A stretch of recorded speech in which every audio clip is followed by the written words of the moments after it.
Joseph Vijay எனும் நான்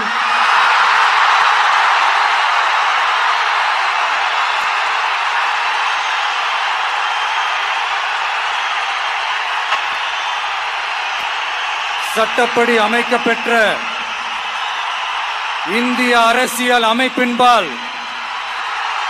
உண்மையான நம்பிக்கையும் மாறா பற்றும் கொண்டிருப்பேன் என்றும்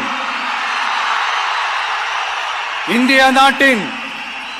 ஒப்பில்லாத முழு முதல் ஆட்சியையும் ஒருமையையும் நிலை நிறுத்துவேன் என்றும் தமிழ்நாட்டு அரசின் முதலமைச்சராக உண்மையாகவும் உளச்சான்றின்படியும் என் கடமைகளை நிறைவேற்றுவேன் என்றும் அரசியல் அமைப்பிற்கும் சட்டத்திற்கும் இணங்க அச்சமும் ஒருதலை சார்பும் இன்றி விருப்பு வெறுப்பை விலக்கி பலதரப்பட்ட மக்கள் அனைவருக்கும் நேர்மையானதை செய்வேன் என்றும் ஆண்டவன் மீது ஆணையிட்டு